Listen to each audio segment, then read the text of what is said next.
Oh, for fuck's sake.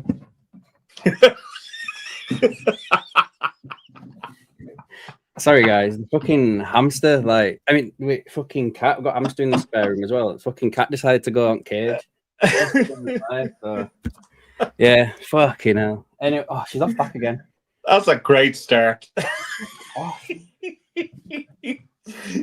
Welcome to tonight's 7 o'clock slot. Some people are delighted to be on.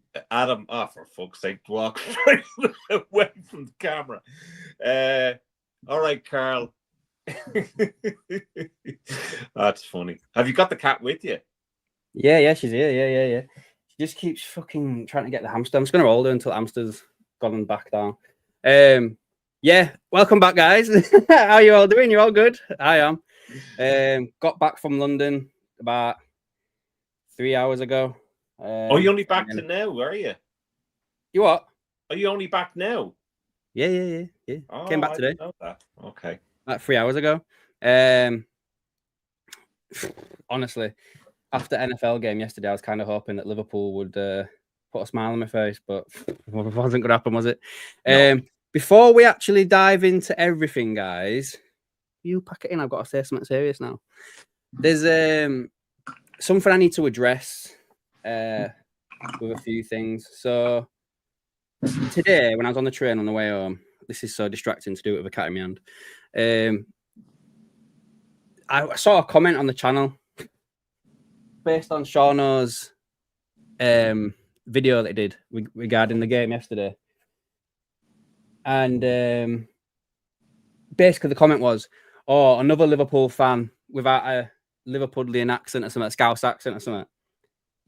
The lad's banned from the channel, right? But basically what I want to say is, if there's anyone watching this video right now that believes that you need to be from Liverpool to support Liverpool, unsubscribe now, because I ain't putting up with the shit.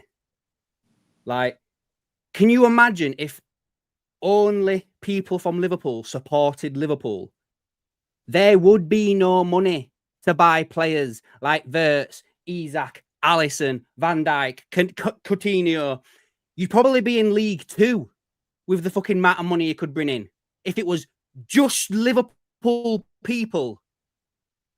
You wouldn't have the money to compete with everybody else.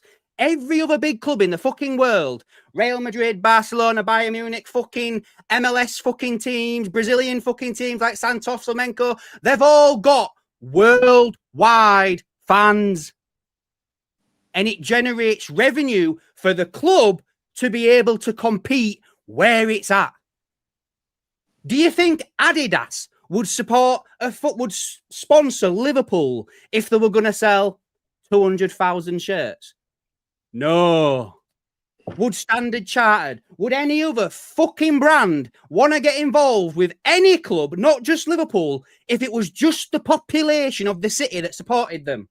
Would they fuck? So I'm sick to death of being told that we can't support teams because we're not from there. The members will know.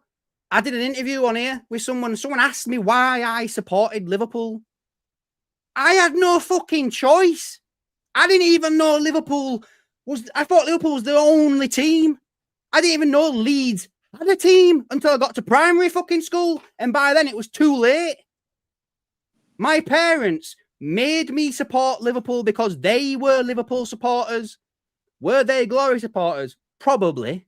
Because they grew up in the 70s and the 80s when Liverpool were fucking winning shit. I'm a 90s kid. We won fuck all. I could have gone and supported fucking Chelsea, United, Arsenal, anyone. I've been here through thick and fucking thin, right? I remember a team when we had fucking Ungog, Paulson, fucking Charles Intiad, or whatever he's fucking called, El Hadj Diouf, Salif Diao. It don't fucking matter where you're from.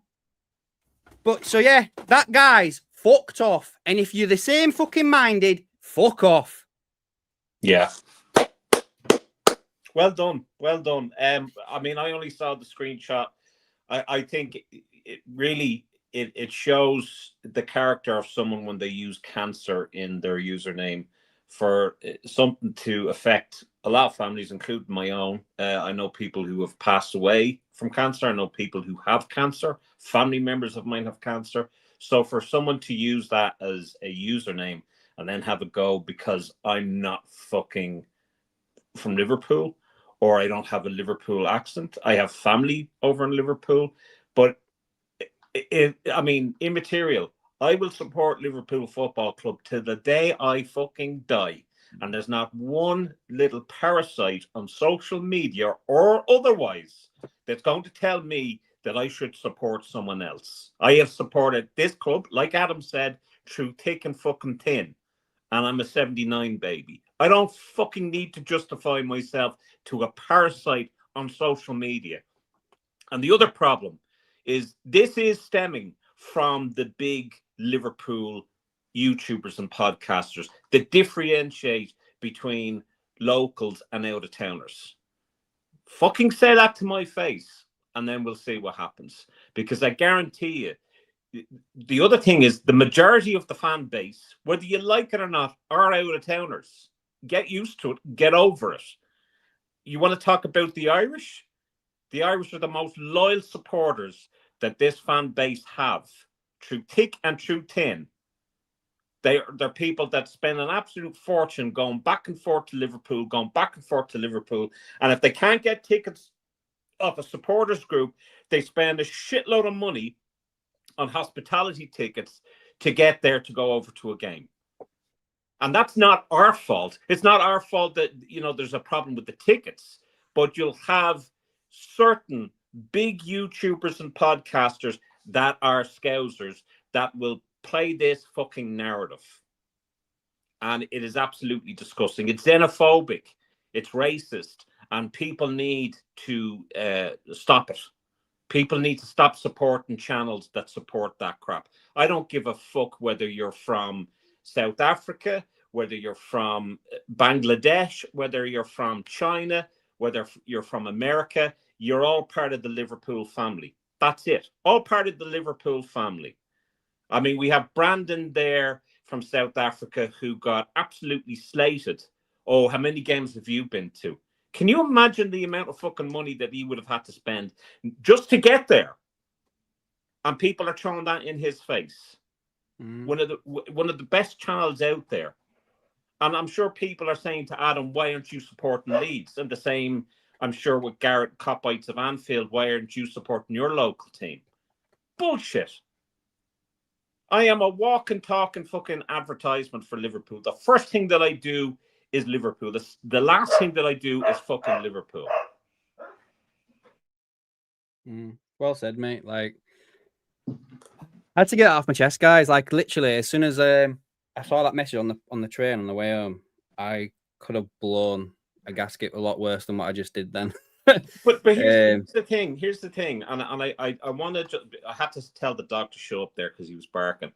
The one thing that I want to maybe put some point to this. So okay, so if I'm not from Liverpool, I shouldn't support Liverpool.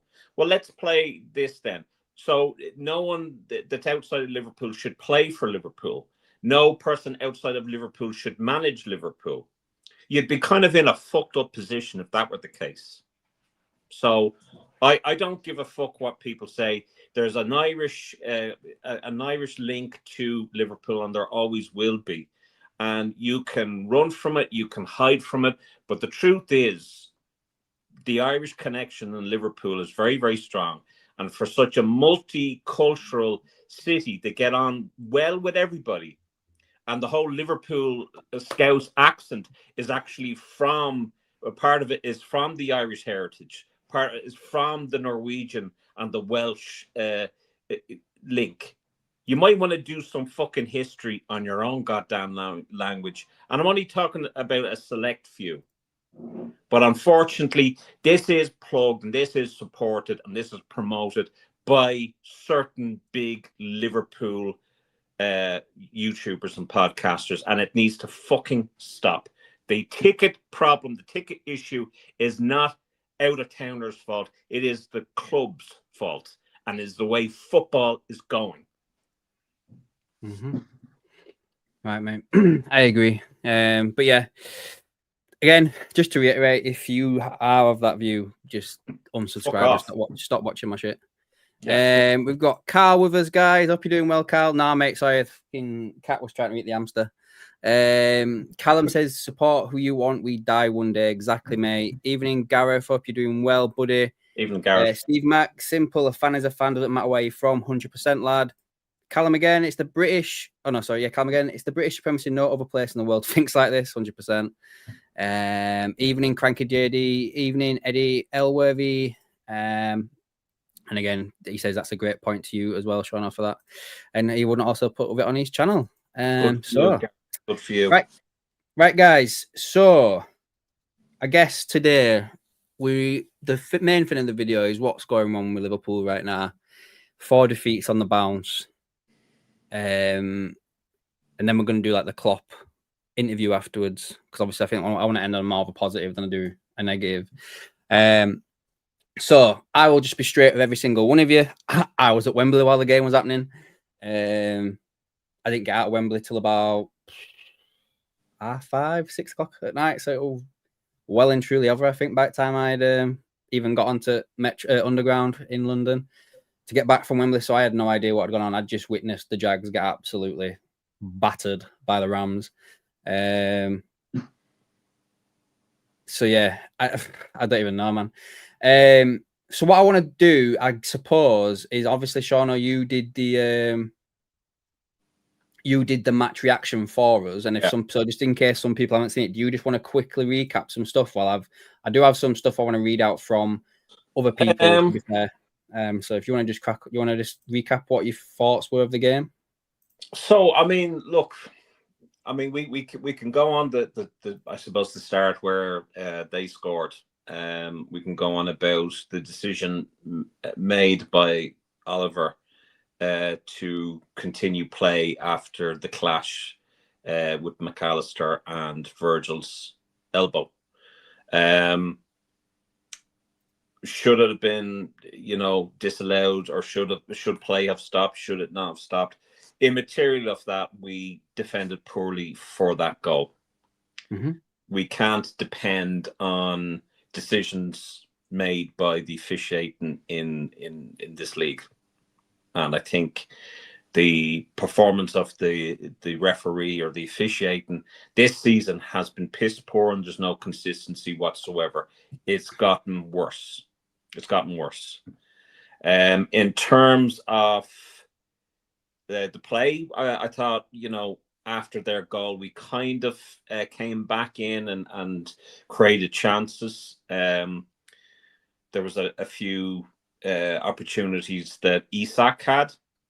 Nothing to really write home about, nothing to really kind of crack open a bottle of champagne and say, Newcastle. And then obviously at halftime it was still United, or Liverpool 0, United 1. Came into the sorry, Sean, I missed up you there, mate. Am I right in saying that Gakpo hit the post a few times in the first half as well? Gakpo hit the woodwork 3 times. 3 times. And I mean, I had said I'd said that he was the most threatening player on the pitch. He was our best player. And in saying also, Kanate actually had a decent enough game. Okay. We came into the second half.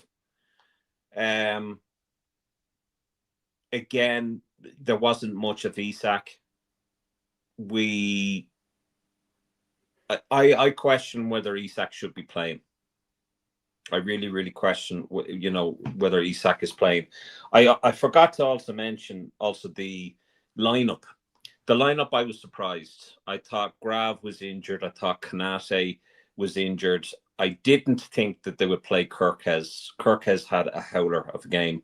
Redknapp had said that he was nervous. He was like a headless chicken. I thought Robbo would have been a better fit, because he's more used to that occasion and he's well up for it. So I think Kirkes didn't play all that well. Bradley certainly didn't. And even Virgil didn't.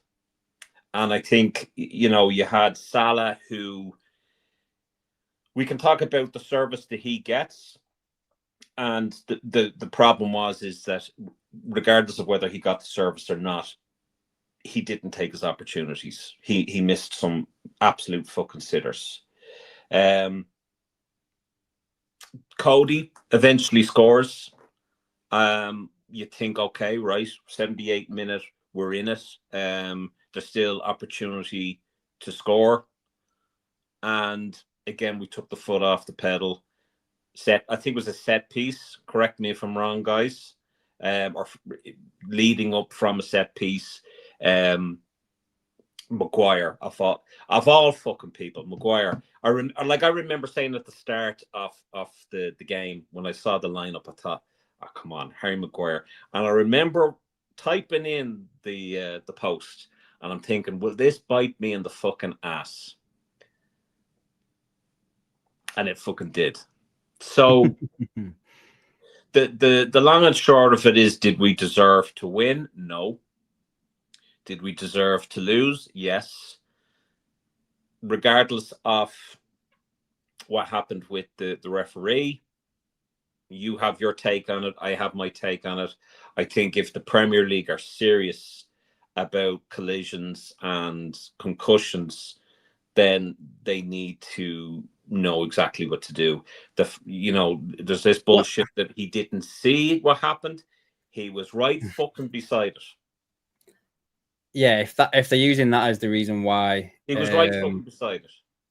If that's what they're saying is the reason why, then that's a load of bullshit. I'm sorry, it is. But I can go into that if you want, why it wasn't called back. So basically what it is the rule, the law is in head collisions that if it's a player and an opponent, so say for instance that wasn't Virgil van Dijk and that was, I don't even know who played for United, like Bruno Fernandes, right?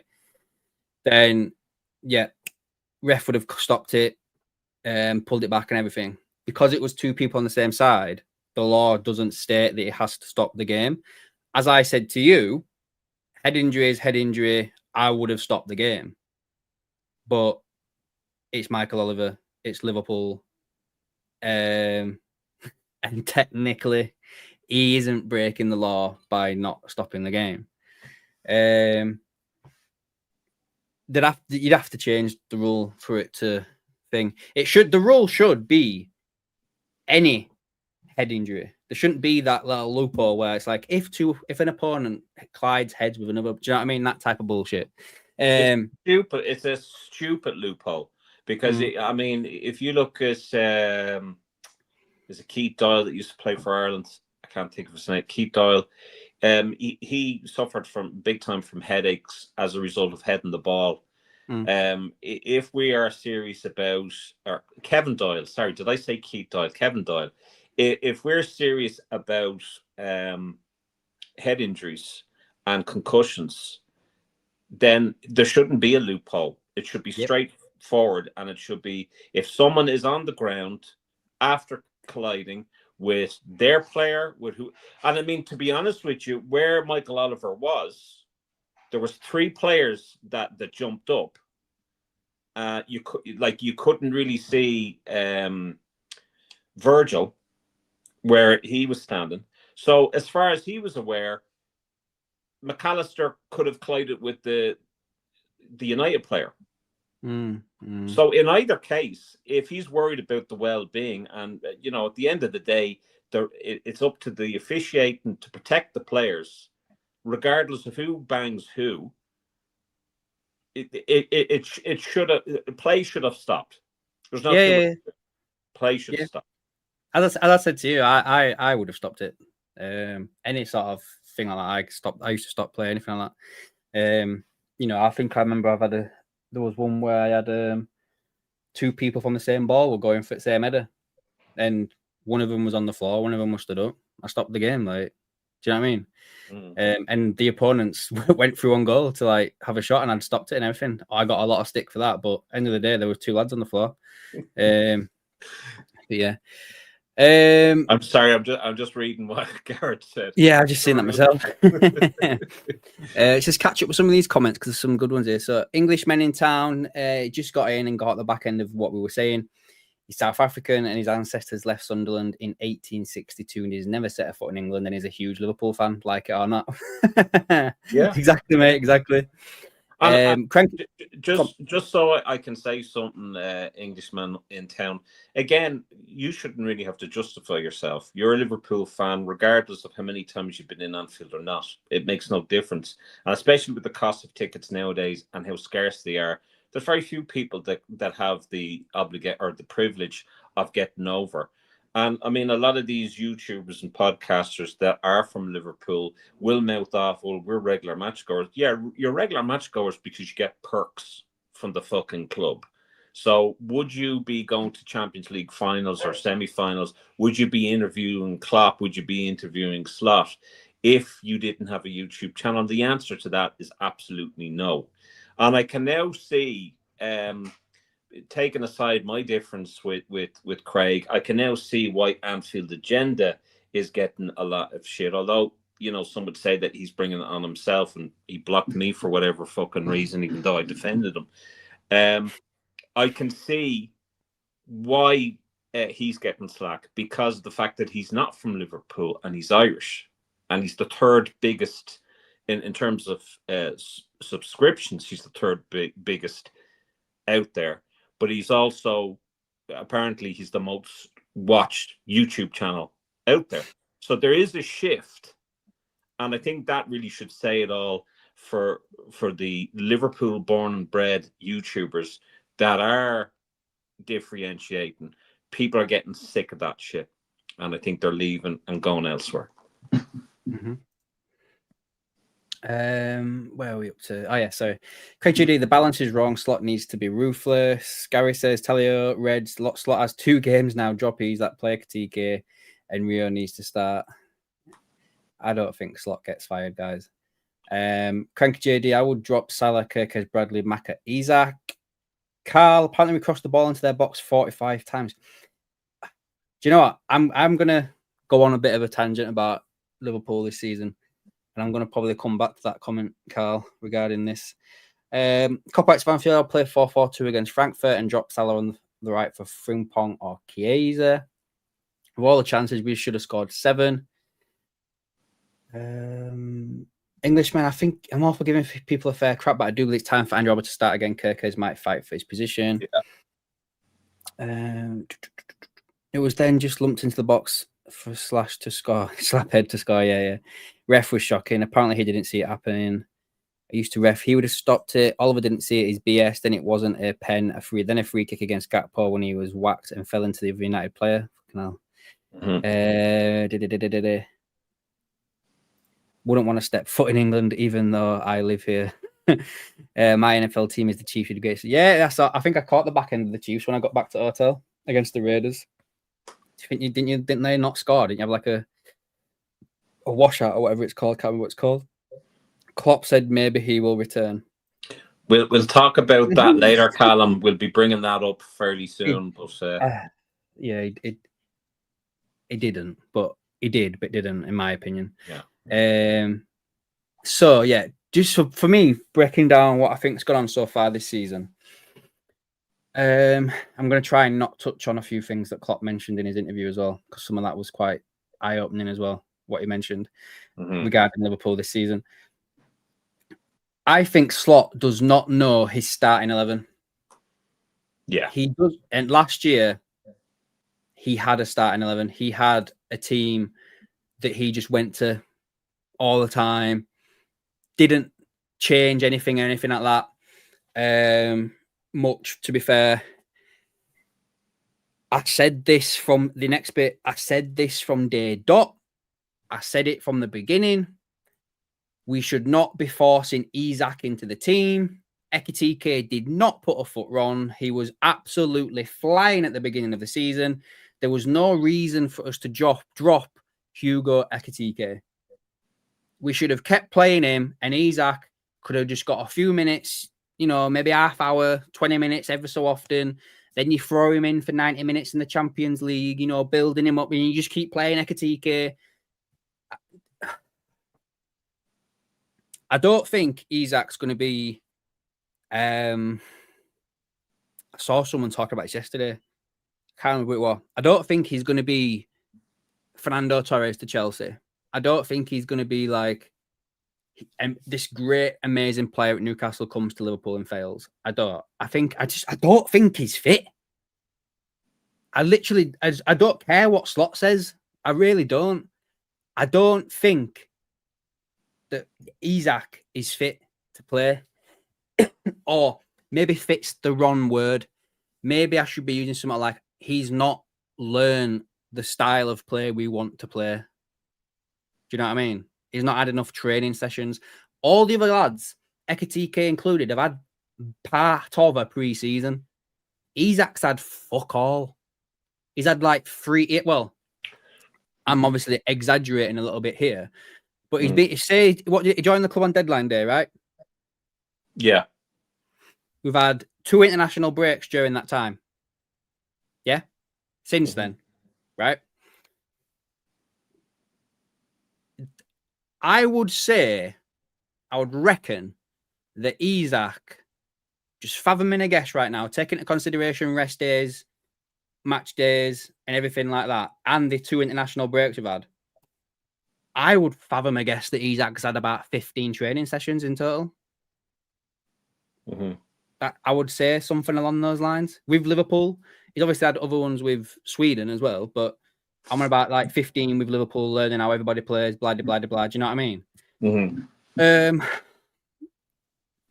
My next point is, and if any of these you want to say something, Sean, just let me know. Yeah, I want to just touch base on what you're saying about Isak, and you're 110% right. And then this is what I was worrying about, and this is why I gave the transfer window an 8 out of 10, where everyone is, you know, going apeshit and giving it a 10 out of 10. I said it was just as important to bring in centre backs as it was Isak. And if we get Isak, then how are we going to get him match fit? We both said Ekitike starts. And the way he was playing, Ekitike should be starting lineup every game. And then the second person that should basically play is Chiesa, because when he played, he was playing well. Well, yeah, that was my next point I was going to go on to, is that, again, as I've alluded to you in the past, I don't think I mentioned it on stream. I think I spoke to you like off stream about it. I have no idea what Chiesa's done to Slot.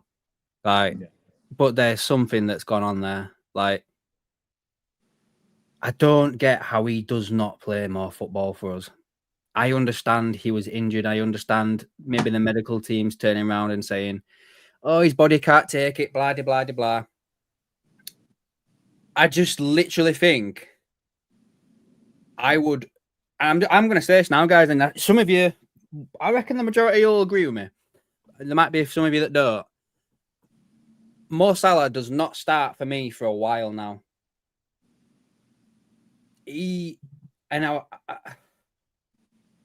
Right. So under Klopp, Salah was required to begin with to drop back, help defend, blah, blah, blah, blah.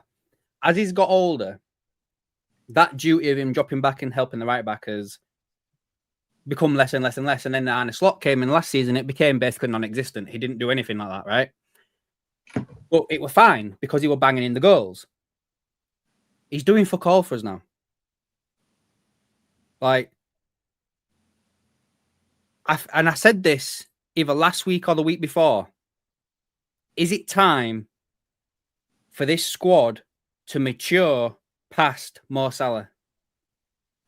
Do we stop building the team around Mo Salah now and start picking somebody else to be the focal point, whether it's Wirtz, Isak, Ekitike, whatever, and that person starts becoming the person we build the team around? Because I'm always very wary. Sorry, go on there.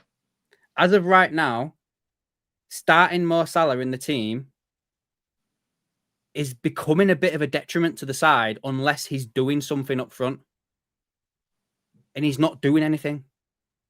Now, is he not doing anything because he's being forced further out wide like he did do when we had Darwin Núñez? Do you know what I mean?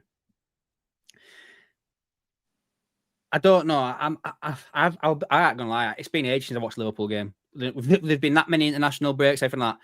I'm gonna watch the one against Frankfurt and see for myself because we all fucking know Slot's gonna play Salah. Like it's gonna fucking happen. Like he ain't gonna drop him. He ain't got the fucking bollocks to do it. I just think we need to mature past Mo Salah a little bit because at the end of the day as well, let's all just bear this in mind. Salah's in the last year of his contract after this season. So this could be Mo Salah's last season anyway. So start doing it now because, again, when we were walking back from the game yesterday, one of the kids went, do you think Liverpool are going to win title now, still Adam? And I went, it's probably still too early to say that right now. But if this goes on for another 2 games in the league, no, Liverpool will not be winning the league this year. I think people have already written us off because, you know, the league is very unforgiving. And whether you drop points earlier on in the league or later on in the league, that will make the difference. That makes the difference. And when you look at the leagues of recent, there's been very few losses between first and second. Mm-hmm. So to have this already is not good. It's not good news. Sorry, mate, go on. No, I mean, I don't want to kind of go into what I was thinking about my starting lineup for Frankfurt. Yeah. I did a fantastic. Well, I did a fantastic. I put up a post on Facebook and on Instagram, giving people the opportunity of what their starting lineup would be, and I got a few really, really interesting lineups. So, Scusi, how are you? I know that the dugout or Doug had done one, and I know my mate Barry did one. Good man, Barry. But yeah, I won't. So yeah, basically, I do think that Salah needs to be dropped a little bit. I don't know, or again, if I've not been watching the games properly, maybe we need to start doing the whole, you know, stop pushing him too far out and maybe bring him tucked in a little bit more on that right hand side. I don't know. I think this whole, and again, this is so like really, really like hard to do and everything like because this is gonna sound stupid when I say it, but we need to somehow get away from Dominic Szoboszlai being the best right back at the club. We signed a decent, a very good, actually I said decent, a very talented right back in Jeremy Frimpong. Use him. First part of this season before he got injured, I thought Frimpong didn't put a foot wrong. I was thinking to myself, is Conor Bradley going to get a game? Yeah. And then Frimpong got injured. And then Conor Bradley's come in, and for all intensive purposes, I'm just going to say, I'm probably a bit harsh. He's been a bit shit for his standards. Like he's played better for Liverpool. He has. Don't know if it's because he's bulked up a little bit. Like I mentioned that to you at first time we saw him play. Mm-hmm. Like he looks like he's put on some timber, that lad. Yeah. Not as in like fat, but as in muscle. Evening, Evening, Brandon, mate. Sorry, pal. Hope you're doing well, mate. And then all of a sudden, Dominic Szoboszlai is playing at right back, and he's the best right back we've had since probably 2 years ago. Because let's be fair, Trent wasn't too cracking for the last couple of years. Like, we need to get Szoboszlai out of right back. He's not a right back. He's a midfielder. I think that's been the problem as well. That the right back position has changed, chopped and changed throughout the the starting games of the season, and I think that's been.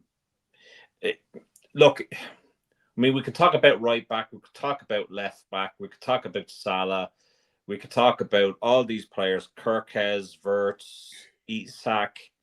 And the issue is not just down to one player; it's down to the whole team and the whole team gelling.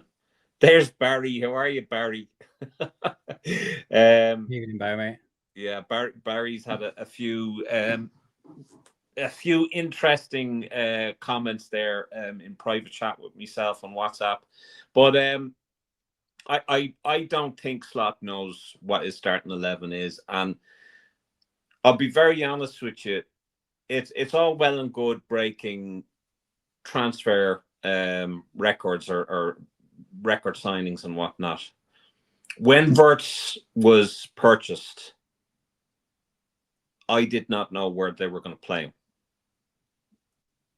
I do. I know I would play Wirtz straight up, and I'd have left him in that position this whole time and stopped moving him to wings and stuff like that. But sorry, go on. Well, I didn't. And you know, to cater for the rest of the team, I didn't know who was going to not play and who was going to, or how they were going to fit Wirtz in. Now I know where I would put him, but it upsets the whole dynamic of the team and the formation. It's not going to be the normal formation. But I genuinely, when we got that lad, I wasn't too sure what was going to happen, where he was going to be put. I also said to you when we got Isak, okay, that's all well and good. He hasn't had a pre-season. He hasn't played the first couple of games for Newcastle. He hasn't trained. The international break, he hasn't played well either. So, you know, so there's a lot of question marks over Isak. Are we putting him on for the price tag, or are we putting him on the credit that he's going to come good? It's all well and good coming good, but when the rest of the team aren't performing, we've got to have someone that is performing and can put a shift in without having to be taken off, you know, after an hour. We need to look at what we have. We need to look at who's performing. I think there needs to be a radical change, but I'm concerned that there's already been radical change and nothing has happened. We're now in October, and it's very worrying that we don't really know what our starting 11 is.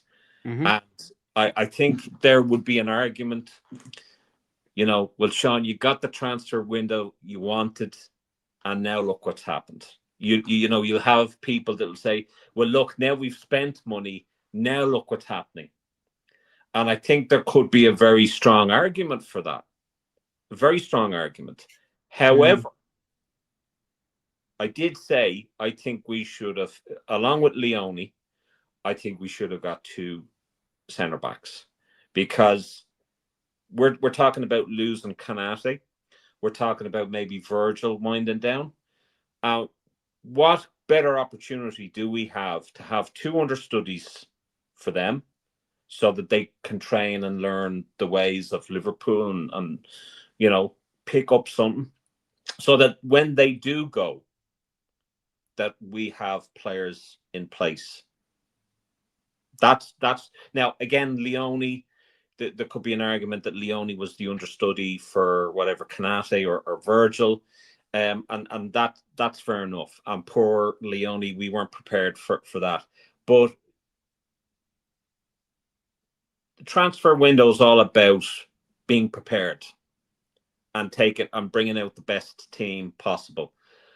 I think you could argue there's been quite a lot of changes in personnel, from the coaching staff to the starting 11. I think after you had a certain, you know, the coaches from last year, and now you've got new coaches this year, could that be an issue? I don't know. But all in all, I think it's just a headache. Isak is not ready, and I think Ekitike should be what we need. Yeah, I hate the whole thing about, like, the whole Isak thing, because it's just, literally, I mentioned it, didn't I? What did I say before we'd even signed him? I said it. I literally said, like, I hope he doesn't force Isak into the team. Ekatike has not put a foot wrong. Lo and behold, he's fucking doing it. He's forcing him into the team. I mean, and I do believe that Wirtz will come good too, Barry. I'm just looking at some of your comments there.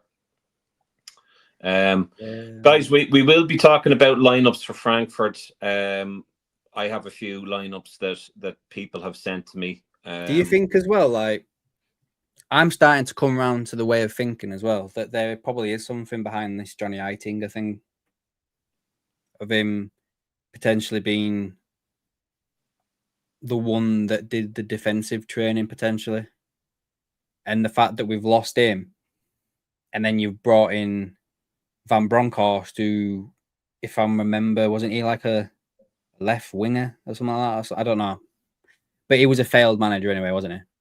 I mean, I know it's not as far as I'm aware, it's not going all too good for Heitinga where he is right now either. But I think Liverpool are just so open right now, it's unreal. And this whole thing that Slot does as well, that's so annoying, is when he's trying to get a goal, it's like he's playing FIFA or something, and he just throws on all these strikers, and we have like Van Dijk and Kanate defending.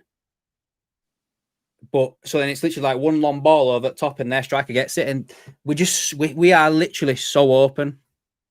Like I personally think that Gravenberch has been asked to do something completely different this year. I think like last year, sorry, Sean, let me just explain that point. Last year, Grav would sit between the two centre backs a lot, and he would shift to the right to cover Trent when Trent was doing the inverted wing back thing majiggy. From memory, again, as I say, like, this is the first game since we've had the international break and shit like that, and I didn't watch it because I was at the NFL. From memory, I'm seeing a lot of Gravenberch well up the pitch, like in the opposition's half. So it's like just the two centre backs defending. Like, Ryan Gravenberch was the best number 6 in the world last year. So why? Again, I could be completely and utterly wrong here. I'm holding my hands up. I could be completely and utterly wrong. Why ask him to do something completely different that he was the best at doing? If you are asking him to push further upfield, I don't know. I think Carragher mentioned something about the way the defense was lined up with Slot. I can't remember exactly what it was, but it was obviously that when we attack, that there's frailties at the back with the way that we were, planted or laid out on the pitch.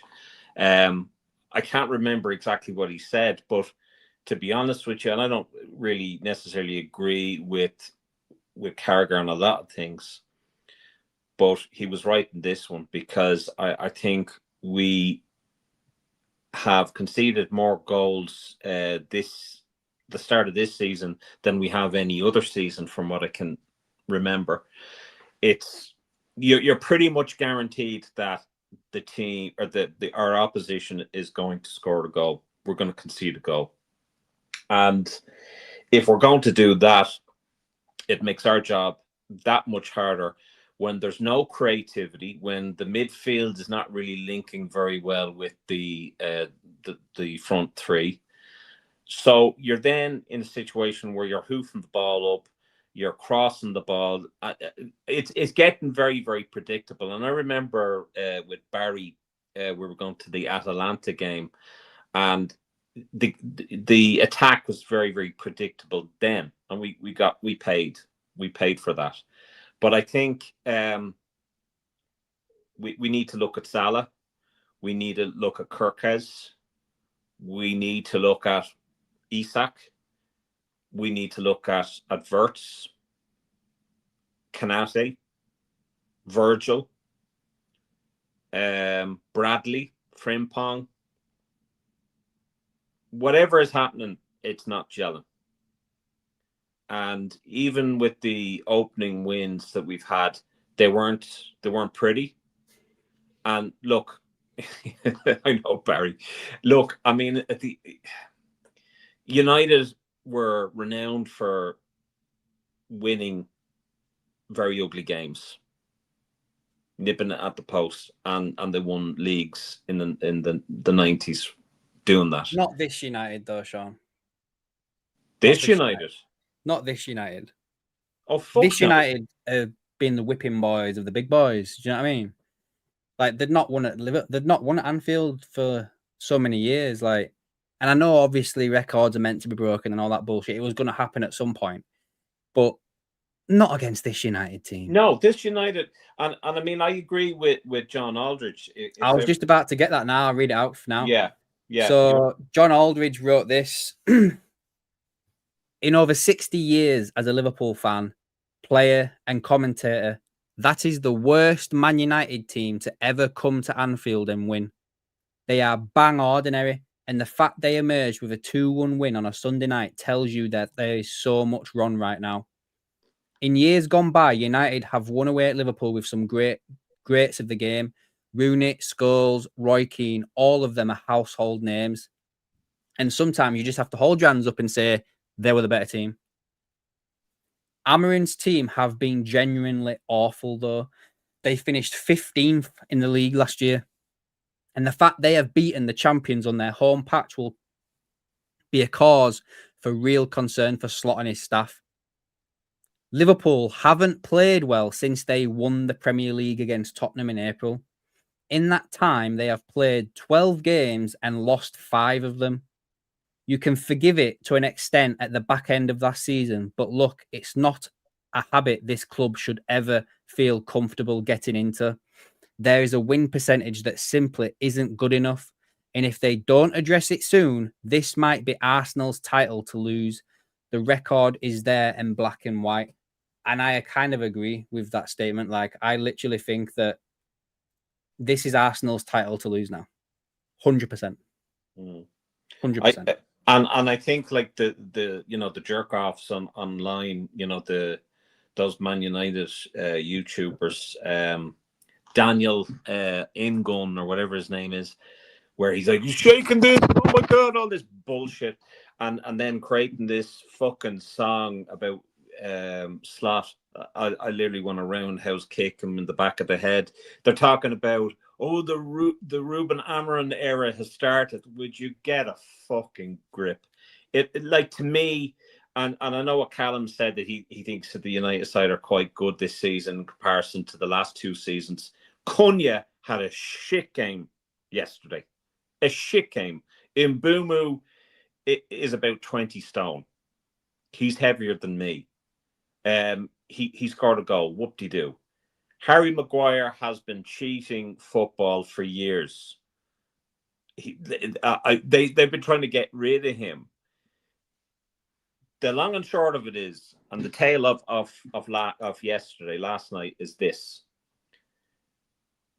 On paper, we were a better side that has not found its form and are not gelling well, versus a team that has been in decline for quite a long time, and Amorim is not the band that's going to change that. And the United YouTubers and podcasters and the United fans can absolutely fool themselves all they like. We did not play well. You didn't play well, but we didn't gel well. And as a result, you got the win and we didn't. And that's what the whole game was about. We just did not gel. Our passing was sloppy. Like, Jesus Christ, we took a bloody corner kick and we gave it back to Mohamed Ashvili. Like, what the hell is that about? Oh my God, if I'd have seen that, I think I'd have lost my shit. How the fuck does that happen? I just want to read out Marty Red's comment here, because I think this has been something we've mentioned before as well, is that Kerkez was a bombing wing back at Bournemouth. He was probably like the best left back in the league last year. Why the hell are we playing him as a conservative fullback? Him and Gakpo have formed absolutely no understanding whatsoever. Agreed. Like, Kirkez was asked to do something different at Bournemouth. So then you go and sign him to do something that he wasn't doing. Like, a bit stupid, All right, isn't it? Garrett. All right, Gareth, mate. Speak to you in a bit, mate. Yeah, like, you've got, and to be fair as well, Brandon, you've actually gone and got a fair few. Well, you've got Frimpong and Kirkez, haven't you? Who are both bombing wing backs. They both fly down that side. But again, something that I learned when I took my coaching badges, and that's just like level 1, level 2. If your right hand side is bombing, then your left hand side sits. And if your left hand side is bombing, then your right hand side sits. Or if you're going to have them both going down, then your defensive 6 has to slot back into between the centre backs, like he was doing last year. And that's how you make up the defensive numbers. Because 9 times out of 10, teams nowadays are playing with 1 striker. So you will always outnumber their number 9, no matter what it is, if you've got 2 centre backs there. But you want to have 3 really defending at all times, just in case there's 2 players there. Do you know what I mean? Yeah. Because like as soon as they go on the counter attack, we are in trouble. You know. Mm-hmm. Can I just say something about Brandon, my Reds 97? He is really up to his game. He does these comedy sketches of Chiesa and Slot. Seen them. I swear to Jesus, it has me cracking up. And like even the start is this was filmed. I swear to God, Brandon, fucking brilliant, man. Absolutely brilliant. There's Brian Partridge. Hello. Long time no speak. Hey, Brian, mate. Hope you're doing well, mate. What does he say when he's finished off? My advice would be to please stop starting every interview after a loss with it's hard playing against a low block. Fuck me. How many years have we been playing against these low blocks? Yeah. We had that back in Klopp days when he first got job. Bloody hell. Jeez, they're still using that as an excuse. I guess then, since we've had a few people talking about formations and stuff, I think we'll start off with Steve's here because he has put it in the chat. Mm-hmm. So he's put Mama, Frimpong, Konate, Virgil, and Kirkez.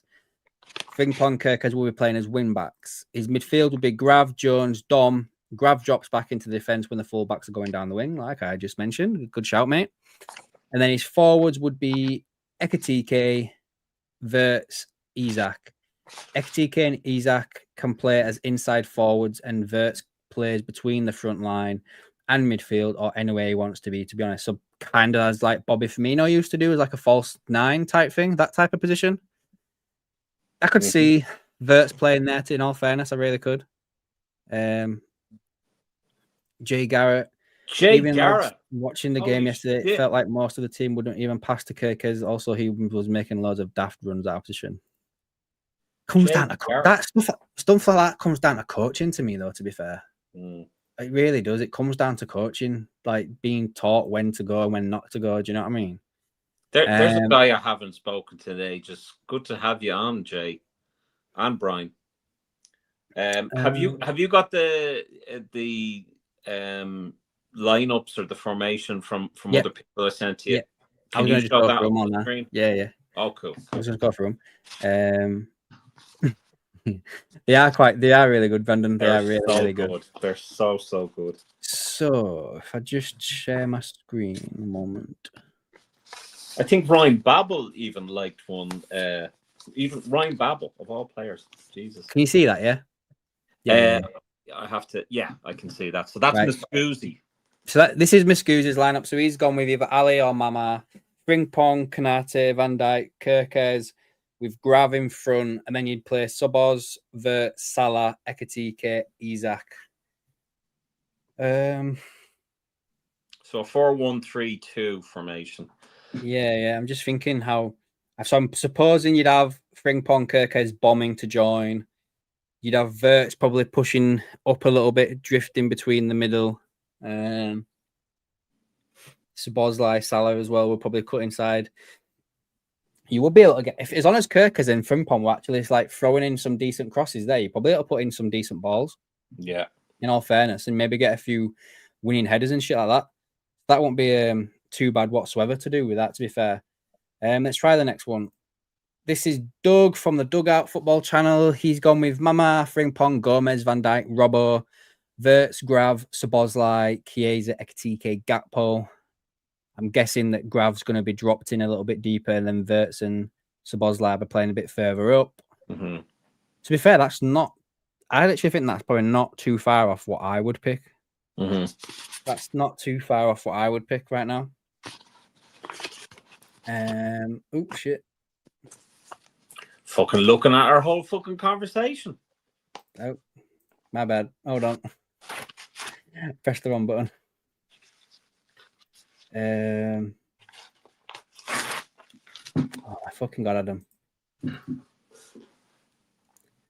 Please hold while we try to connect you. Where are we up to? That was Barry's. Brian Parcher says if we don't start gelling, some top 4 may be a push. Yeah. Sorry, I'm still trying to figure this out. I think I've done That's okay. I'll just read some of the comments there. I've done it. What did Brian say? Sorry, if we don't start gelling soon, top format. Yeah, honestly, mate. Yeah, can't argue with that at all. Probably right, mate.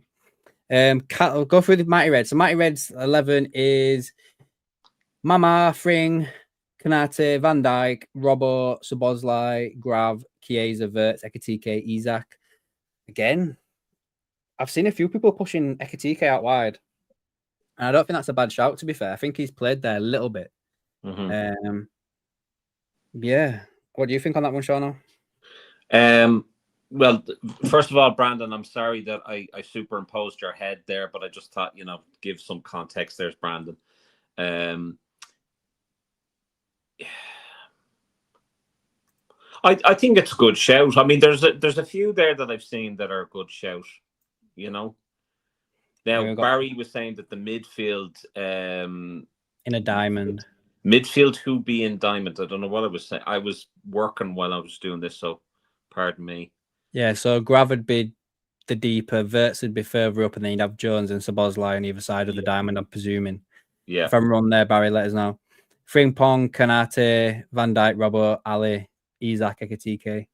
You see, for me, the whole thing of playing Ekitike and Isak together, what if one of them gets injured and you're just used to playing that sort of formation then? I don't know. And then Shauno's is Mama, Bradley, Kanate, Van Dijk, Robbo, Grav, Szobosz, Frimpong as a winger, Verts, Gakpo, and Ekitike. Mm-hmm. Do you want to talk us through that, Shauno?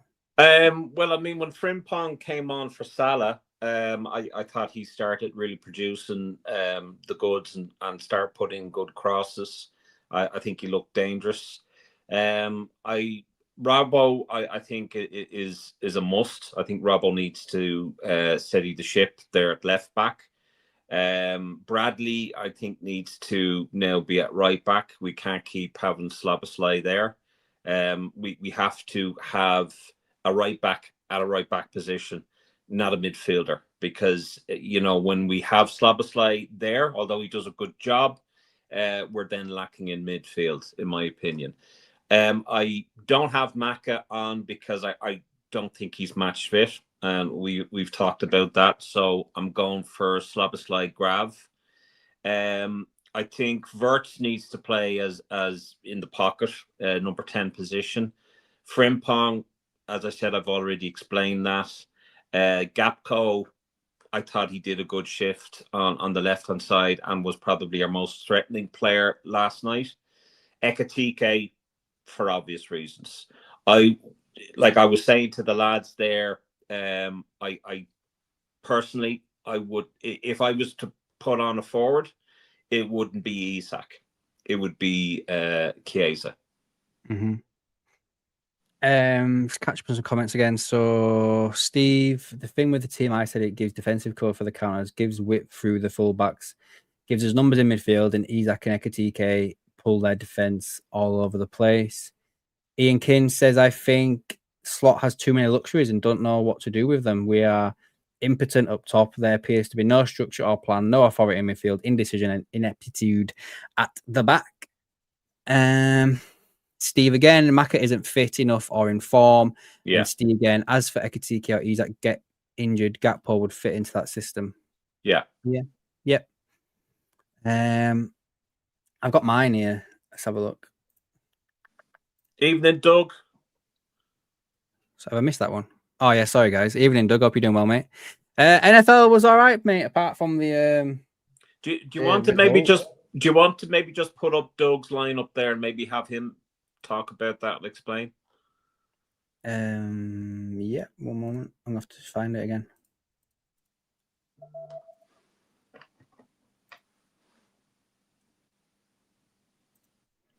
Is that up? There we go. So yeah, Doug, if you want to put some comments in about your lineup, let us know how you think that would have gone and worked out and everything. I said it's not too far off what I've picked, to be fair. But yeah. I mean, I find it interesting to play Wirtz there. I'd imagine, as you said, Grab playing deep. Yeah, I imagine Grav plays deep, Szoboszlai, Wirtz further forward. And I would have probably Robbo and Frimpong bombing forward as well on either side. Yeah. While he's putting some comments in, I think I'd just quickly show mine as well. All right, Adam, all right, Gary. Where's that? Oh, no, wrong one. Right. So this would be the team I'd play. Nice one, Brian. Nice seeing you again. Cheers, Brian, mate. Water under the bridge, my friend. Water under the bridge. That's your team, is it? That's mine, yeah. So Mama, this is against Frankfurt. So I'd play Mamardashvili, Frimpong, Gomez, Van Dijk, Robertson, Gravenberch, Szoboszlai, Gakpo, Wirtz, Chiesa, Ekitike. It's pretty much the same as what Doug picked. I just think, for me right now, I think I've said this as well a few times. I hate saying the same phrase over and over again, but I literally think I've said it. I think if Liverpool had assigned Kerkez under Klopp, we wouldn't have seen him for ages. You know, like when we signed Robbo and we still had Alberto Moreno. He kept playing Moreno for ages just until Robbo got fit into the system.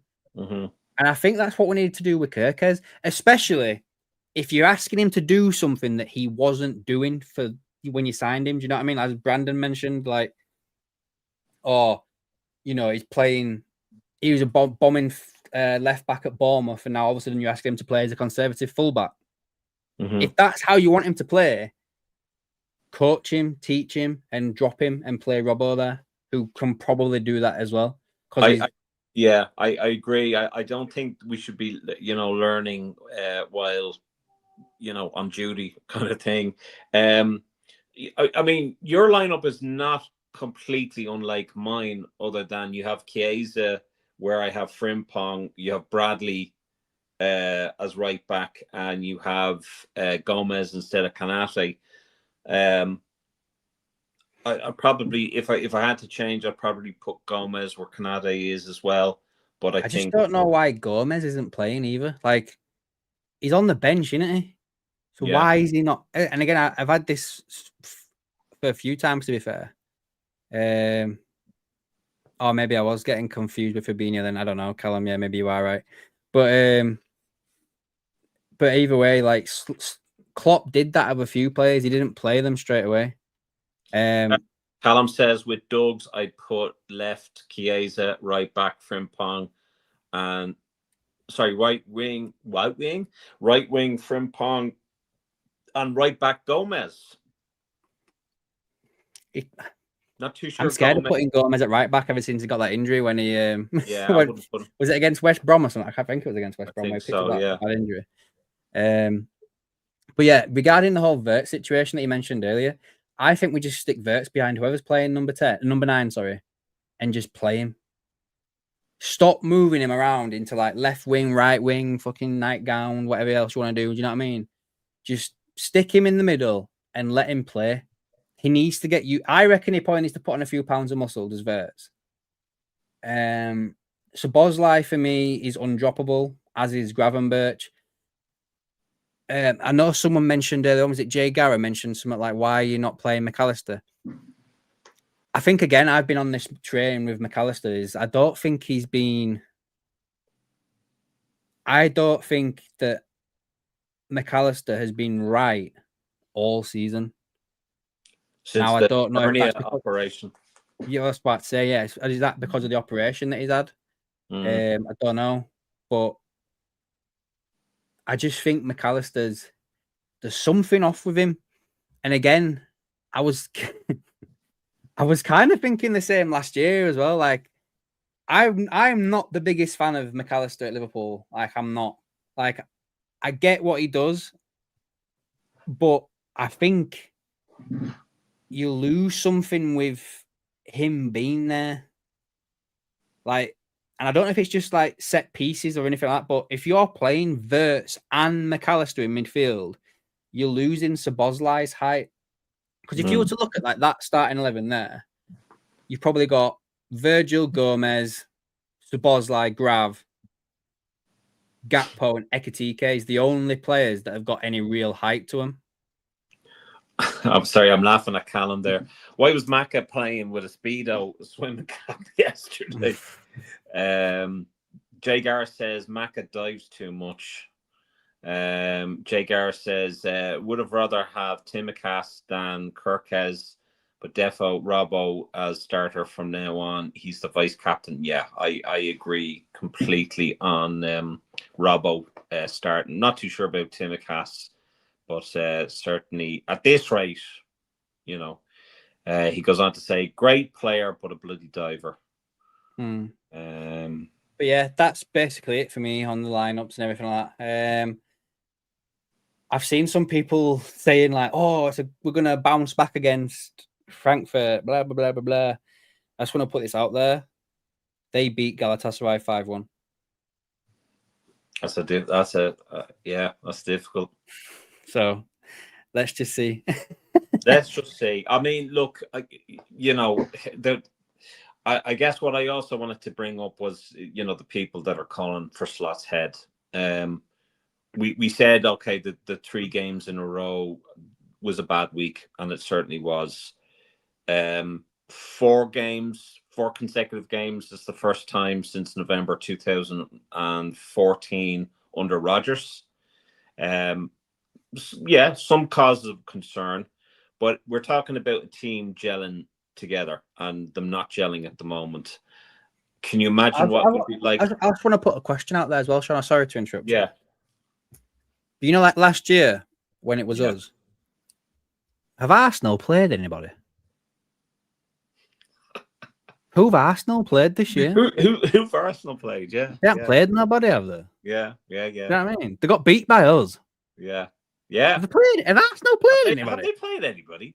Yeah, I get that. But what I was saying was, can you imagine what it would be like if we get rid of Slot, having to have a new coach, having them to readapt to that person's way of playing and way of thinking? I think it's ridiculous to be talking about Slot out, because 4 games ago he was a fucking tactical genius and Premier League winner. 4 games ago, Salah was robbed of the Ballon d'Or. 4 games ago, we were talking about Virgil van Dijk still doing what he's doing and still being the world's best defender. So a lot can change in 4 games, but it only takes 1 game for us to dust ourselves off and people to be talking positively about Slot, positively about maybe Salah, positively about Kirkes, Isak, Ekitike, Verts. It only takes 1 game. 1 game. So I think we need to stop losing our shit. A lot of it is stirred by rival fans. I've never known Newcastle fans to be as bitchy as they are. They talk more about Isak than the players that have decided to stay at the club and players that have actually decided to join the club. So I really feel sorry for those players, because Newcastle fans are just being bitches. As for Man United fans, they're just as deluded as the Arsenal fans. And it's quite funny to see. They're talking about the Amran era starting. Oh, well done. The first game in 10 years that you've won a game at Anfield. Well done. Well done. Well done. So, yeah, it's ridiculous. Yeah, Jay Garrett says that Slot should do what that United fan has been doing and not cut his hair until Liverpool win 5 in a row. Cranky JD said it's October when the time to gel starts to wear thin. Slot needs to trust the players he is ignoring. Again, I agree. I agree with that, yeah. Callum reckons 3-3 between Frankfurt and Liverpool. But yeah, that's about it. Right then, guys, we've been going for over an hour. So, Sean, should we finish up with the Klopp interview? Yeah, I mean, it's difficult to watch 2 hours and 28 minutes while you're working. I managed to do that. Don't say anything to anybody. I was really looking forward to this and seeing if there's any kind of, bit of gossip, bit of, something that stirred the pot kind of thing, because you always like that. There's some fantastic quotes from Klopp. I mean, he was there's a few that stick to mind. You're not here to get everything, but you're here to give everything, and that's what he was talking about, like success, and you're not guaranteed to win absolutely everything. He goes on to say that he's not a constant winner, but he's a constant trier. I don't know about anybody else, but he just epitomizes and justifies Bruce Grobbler saying that he's the German Bill Shankly, because he went on to talk about, like, when he came to the club, his attitude was that the players would know the dinner ladies' names, that they would say hello, they would know the kit man's names, and it was just all about respect. And when you have that, it's a family more so than a football club. So, I mean, he brought that up. I'm trying to just go through this. I've got some here if you want me to read them out. Yeah, go ahead. Yeah. So, on Wirtz, he basically said that you will all eat your words if you are using the wrong words. He is an incredible talent. So that's basically what he said about Florian Wirtz. He spoke about Darwin Núñez a couple of times. Yes. That was so, as we've heard a few times in the press with so-called journalists coming out who have started to get news again after certain people return to the club. Apologize.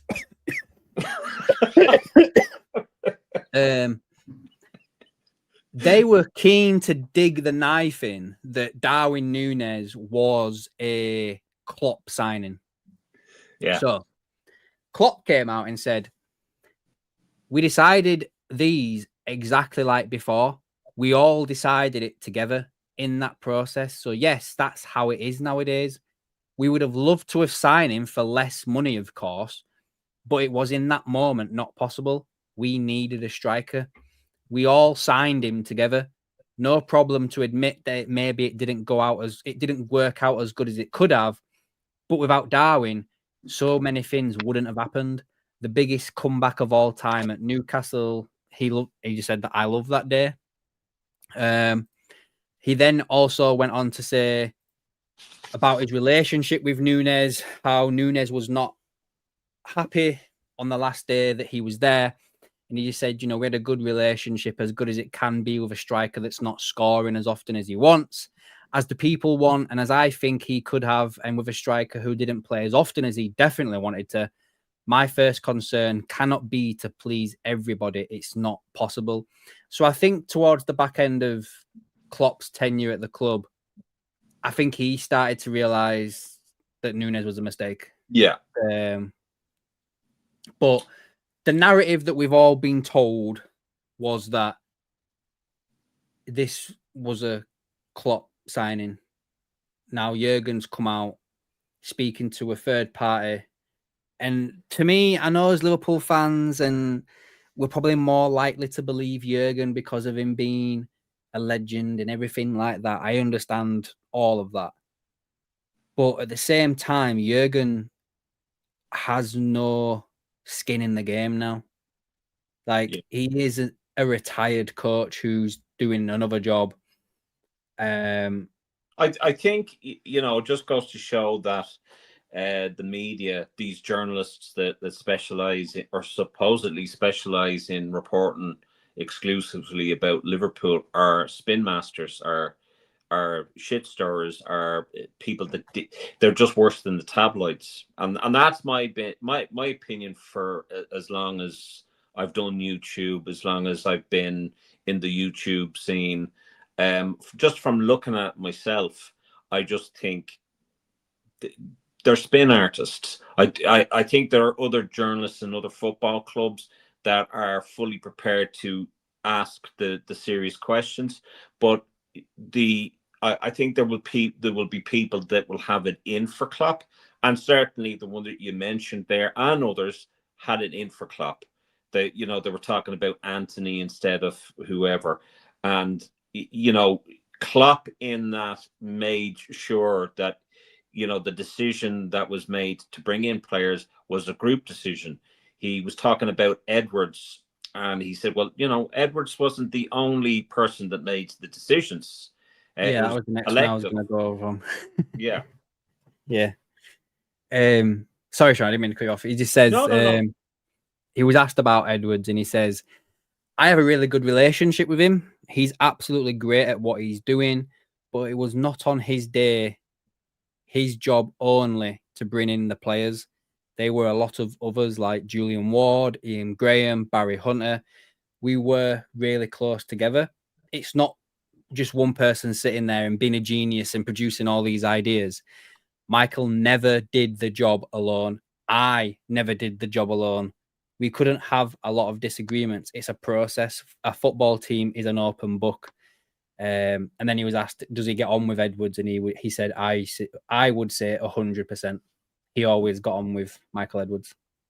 He went down to say that, he had no problem, and he had said this previously, that he had no problem with a committee, that's what, football has nowadays. As long as there weren't the wrong players signing for the club. And he went on about the transfer window. You go with the intention of trying build the best possible team, and at the end of the window you're left with the best possible team, meaning that there'll be some players that they'll go for that they don't get, and at the end of the transfer window you're left with the best possible team that you could get in that window. There was, let me just see here. When he goes back to talking about Edwards and the rest of them, that he never thought that they had to please him, the owners or Edwards. So if he asked for a player, again it was a group thing. There was another thing about what was it about? I've got some more here while you're looking for it. Yeah, go on. So he was asked about Liverpool's spending this summer, and he said that we built 3 stands and a training ground. Nobody ever told me that it was possible that we could spend like that. And then he mentioned how, Liverpool have made a lot of money over the past few years. They've had the new Adidas deal. And he says, he basically said, just in a nutshell, that had the money been available for him, he reckons that, they would have allowed him to spend it. But, we did it this way. And they actually said as well, he says, I'm kind of happy that we were able to do all these other things, yet still have a team that competed. Yeah. Yeah. So, and I think he was fair in that. a lot of people would kind of question the fact, well, if we had backed Klopp, what would they have won more? I get what he was saying about, the two stands and the training ground. And a lot of people would kind of ask, well, what was that funded by? Was that funded by FSG or the commercial deals and blah, blah, blah? And someone like me, that would have been FSG out, would have questioned all these things. But I think, you can't throw two fingers of common sense. I think, he gave a fair assessment of that. The other thing is that he also emphasized the point that, well, we actually sold a lot, or we brought in a lot of money to bring in these players too. So, yeah. The last one I've got, and this kind of ties into the whole people saying that Klopp said he'd come back. So he said, I said, I will never coach a team in England again. That means if it's Liverpool, theoretically, it's possible. I don't know exactly. I love what I do right now. I do not miss coaching. I do coach now, but just differently. I don't miss standing in the rain 2.5 to 3 hours a day. I don't miss going to press conferences 3 times a week, having 12 interviews a week. I don't miss that. I don't miss being in the dressing room. I've coached something like 1,080 games, so I was in a dressing room often. I don't want to die in a dressing room because it's nice. It smells. So what I think everyone's clutching onto is him saying, well, theoretically, yeah, I would go back to Liverpool. Theoretically, yeah. The fact is, he says, I do not want to be a coach anymore. Yeah. And I mean, he did go on to say, like, why did he leave Liverpool? Or Steve Bartlett asked him that. And, he said, look, I'm an energy giver. And when I'm lacking energy and I don't want to plan ahead and I don't want to do the press conferences, then I have to step down. So, I mean, basically everything that he said previously, he backed up in this in this interview. The other thing that I found very interesting is he was talking about being offered the job at United when Fergie left and why he didn't go for the job. He didn't agree with the project and he was perfectly happy at Dortmund at the time. And then he was asked about the Liverpool job, that his two sons were delighted and they wanted him to take the job, but it felt more like a football project.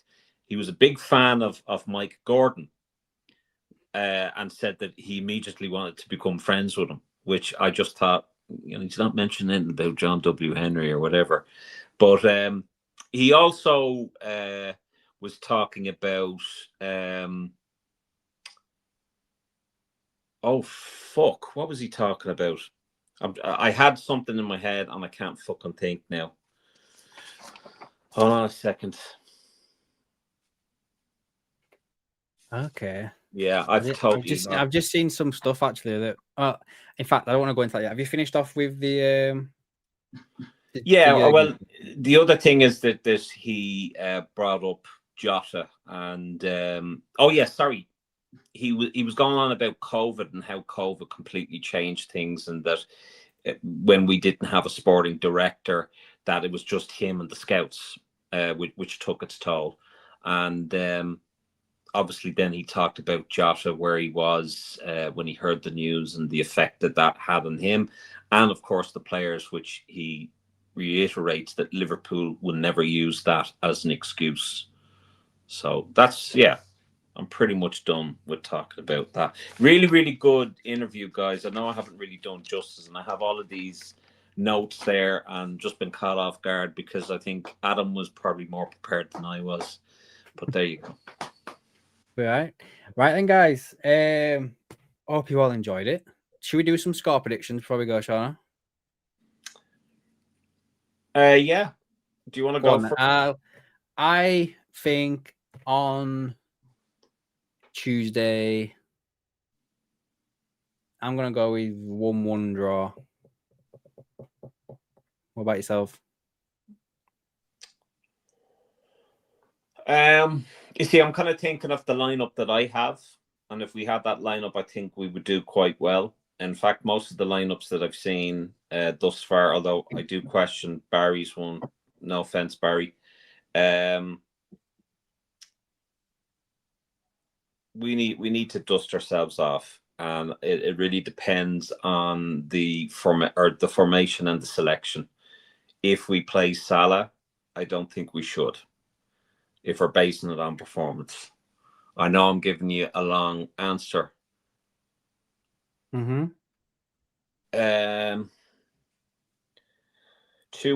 to Liverpool. 2-1. Okay. I mean, now I'm not confident in that, if I'm honest. Okay. Now, one last thing before we go.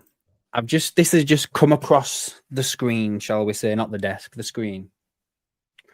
It's not Louis Steele yesterday put a tweet out saying, Arne Slot saying how based on performances, not results, he's confident that the recent form is just a blip and fine margins, etc. Now, this was quote tweeted by John Gibbons, who is at the Anfield Wrap, yeah? And he put, I don't think he realizes the size of the job he has, possibly explains why he's on holiday all the time. Then someone's put, think that's harsh, John. He's trying to manage the confidence. He can't come out and slate them every interview. He'll have another 10 this week before he'll have to do that anyway. And then the next one, he just put, replying to that, John Gibbons put, he didn't have to spend time the last fortnight in Dubai when he had first team players training at the training ground, and then just to pick the same team that he changed the last time at half time because he'd been too busy having a nice time to think about anything different.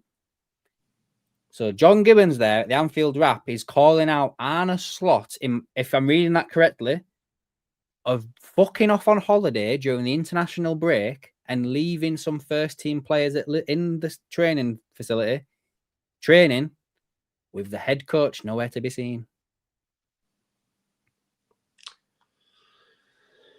Wow. I don't know what to make of that. Maybe mull it over and let me know what you think about that. But I literally don't have anything in my head right now about that either. I just saw it and I thought I want to put this on here. Because let me just get this out. In fairness, we've got to play fair here. We say that some Liverpool channels don't call out stuff when they need to. That there for me is an example of the Anfield Wrap putting something out there that could be seen to be negative towards the club. So fair play. No, fair play. We're credit where credit is due. I mean, anyone that knows me knows that I have been critical of them and others. But I think over the last while, I would be less critical of them and would be critical of the others.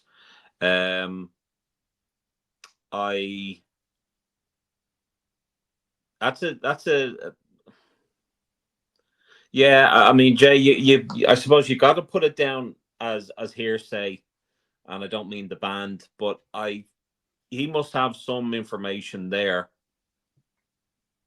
and if that's the case, that's a major thing. You know, I wouldn't be expecting our head coach to have a fucking holiday during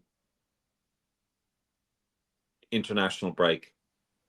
I'd expect him to perhaps go to some of the games where Liverpool players are playing, work on the players that we have that aren't on international break, train, because I mean we're talking about what periods of time that, and I mean even Klopp said it, the periods of time that we have of training in between international break and then when we are back playing in the league. So I would have thought that like any time that you have with your players is important rather than fucking off on a holiday. So that Mhm. kind of changes things a little bit, on my view. I don't think that's right. Well, If I guess that's true, I don't think that's right. well, I guess we'll never find out, but it's just something to bear in mind, maybe. Well, maybe the journalist might grow a pair, go on what John has said, and fucking ask him. Mm-hmm. Like, We'll see.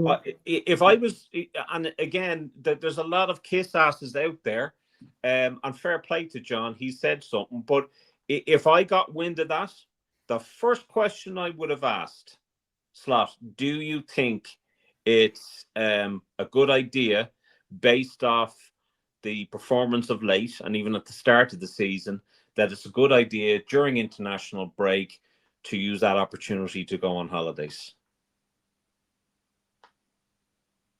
I don't know, man. Weird, isn't it? It's definitely weird. Definitely weird. And I mean, it's not like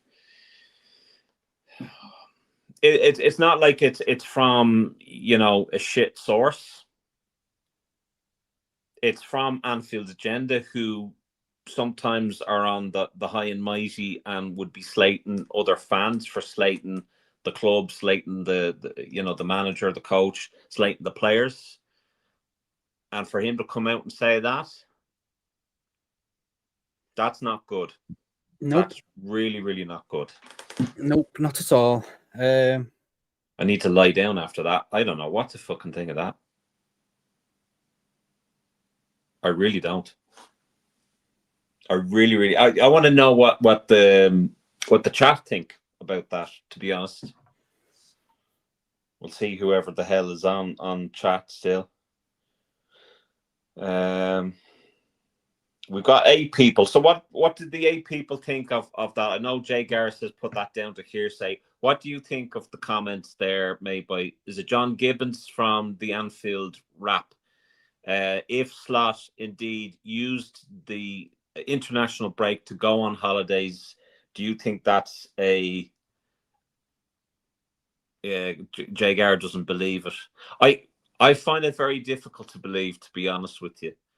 I really do. And if it does, but like, let's just say, for example, Jay, it did happen. What would you think?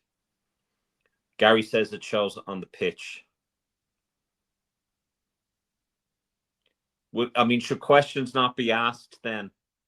If you're a journalist, would you not ask him to either, did this really happen?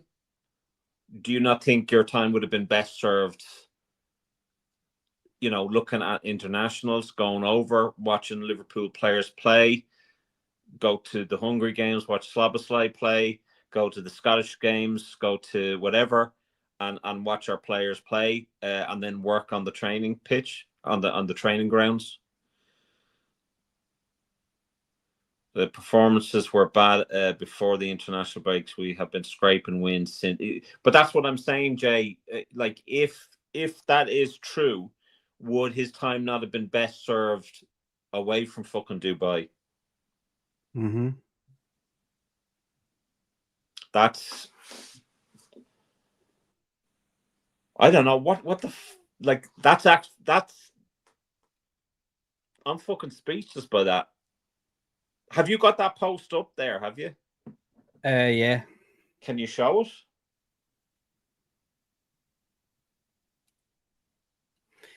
1 minute, I've just got something kicking off on my phone here. Yeah, okay. Hold on. There's more stuff. The more breaking news, ladies and gents. I was going to do a little bit of digging, to be fair. Right, so I'll load up the one that's probably got you going.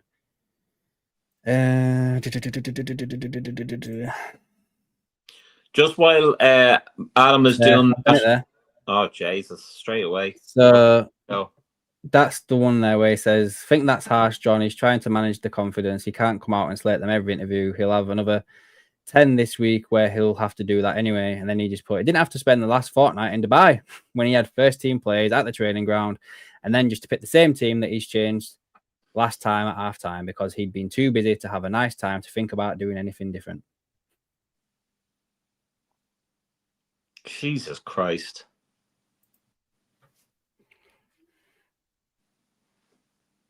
just while he's doing a bit of digging. Or Jay says, don't know. I think it's been bad since the assistant manager left. That goes back to the point I made earlier about changing profile or personnel changing, not just on the pitch but off the pitch on the sidelines. Has that an impact? And who knows? Only the players will know that.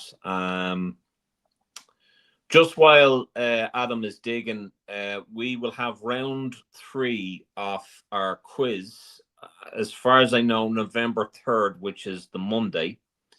So that will be the last one for me, I think, this year, unless I make a miraculous recovery from my back surgery. So yeah, November 3rd, round 3 of the quiz. Cranky JD, is that going to turn out to be another Andy Carroll? That's bullshit that's been peddled by Well, I to be fair, I think it's probably a bit too early to tell if it is or if it isn't. It's way too early to tell. So we'll have to just wait and see. He's not match fit, Cranky JD. I know it wasn't given out to you, but I'm just saying that those posts been put up there by Newcastle fans, bitter Newcastle fans, which is pretty much the lot of them. Yeah. But so I think I'm probably going to end the stream here, Sean, and I'll try and do a little bit more digging into that offline because I'll get back to you, see if I can see anything. Might have an update for you later on in the week. Let's see. But anyway, guys, on that note, let me know what you all think about that. And we will be back with you hopefully next Monday for another AKM 7 o'clock slot for Nimajiggy. And we'll get some more videos out for you over the course of the week as well, guys. So again, massive thank you to everybody. Yep. Hold on. Should we talk about the interview? Yeah. So I suppose, I'm going to be doing an interview with Copites of Anfield tomorrow. I don't know when I'm going to put it live because I would probably want to put it live roundabout I move my interview to public as well. So we'll see. Don't know when it's going to come up, but you'll have my interview with Martin popping up probably at the end of this week. And then I will put Gareth's up sometime after that. But yeah, should be interesting. But anyway, guys, thanks for watching. Jay Garrett, Brian Partridge, nice to have you back over here on the channel again, guys. And everybody else, obviously, that's jumped on as well. We'll have some videos out for you later on in the week. Let us know what you think about what's just been spoken about in the comments as well when this video goes up on the channel as overall, guys. But other than that, that's it from me. That's it from Shauno, and we will catch you in the next one, guys. Thanks for watching.